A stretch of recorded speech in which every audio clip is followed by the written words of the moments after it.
My name is Starrytchi, and this is my gacha story. Except, I'm an ex-Gachatuber. So we all know the Gachatuber Cute Spider, right? Well, they had made a series that was entitled That One Mute Girl. And so I saw it on my recommended one day, like YouTube had just randomly recommended it. And I was maybe around 12 at the time, and I'm 17 now, so this was a long time ago. And so I discovered it, and I was like, oh, wow, you can make stories with this. Basically, in my 12-year-old mind, I wanted to be cool. I wanted to do what was in.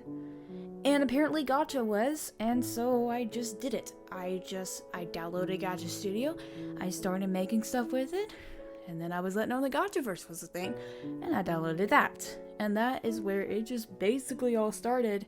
Bring her to the room, Willows. I'll be there in a bit. Gotcha.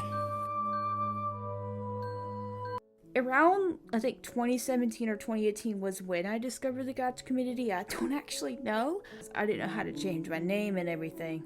And I think, my dad had set it up. I was like 9, okay? The only one that ever did go as viral as it did was Different Hospital. The horror GLMM that I made. My reaction to this, like, keep in mind, I was 13. And my reaction to it was just like, wow. That's crazy, because for months, it actually did not do that great. Like, keep in mind, I was maybe 500, 600 subscribers in, and I barely got any views back then because, well, I'm a small channel, you know what I mean? And then it starts getting hundreds of views, and I'm like, okay, that's weird. That's suspicious. Vicious. That's weird. As time went on, of course, the Gacha community started having drama. So me being me, I kind of stayed away from all of it. But, of course, you can't exactly escape the stigma around being a Gachatuber. I was bullied really badly in middle school for having a Gacha channel. Because people thought I was going to become one of those quote-unquote gacha heaters and make 18 plus content. So the biggest struggle, like I said, is definitely the stigma around it and getting started, because some people see it as really childish, and yes, it is. It's absolutely childish, but teens use it. There's nothing wrong with that. On the contrary, what were the best things that happened in your life? Definitely the channel growth. Because of that, I had a lot of connections made. And actually, I'm gonna give this person an honorary mention, and I know you're watching this. I actually met a voice actor by the name of Gachatuber, who auditioned for the second movie for Different Hospital. After that, we became very, very close. And we're actually, like, really close now. We talk almost on the daily. So thank you, Gachatuber, for being cool. Now, I do want to go into other parts of the journey that I went through, because not all journeys are perfect, unfortunately. So I'm pretty sure you've noticed a movie on my channel that is called The Nuclear Family. Well, thing is, I made that plot with my dad. And, a lot of people don't really know this, but we created the story together. We cast the voice actors together.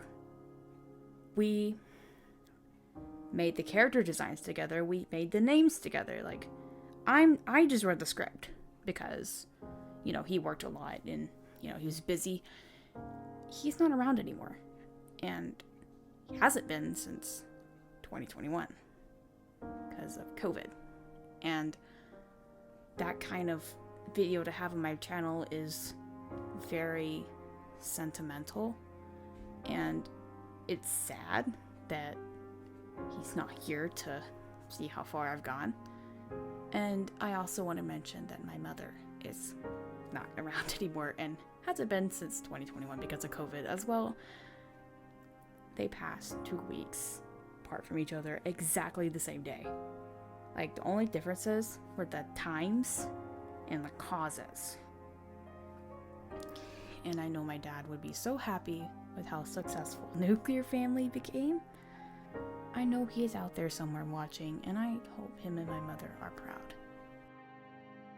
Finally, if you've been given a chance to talk to yourself in the past, what advice would you like to tell Starrytchi, who was still starting the gacha journey? Don't worry about numbers so much, like views, subscribers, likes. Not everyone has to like you. Stop getting angry over hate comments. It's not the end of the world. Go drink your chocolate milk and go cry. Like, you're dramatic. Quit being dramatic.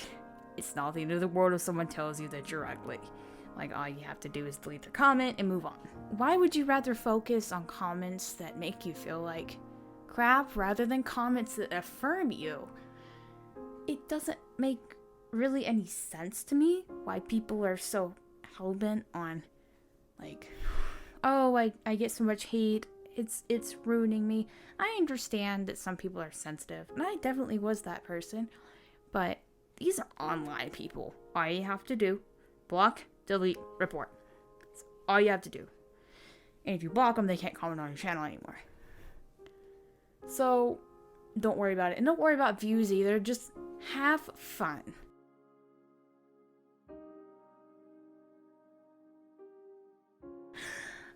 That community is a dumpster fire, but I love it anyway. It's okay.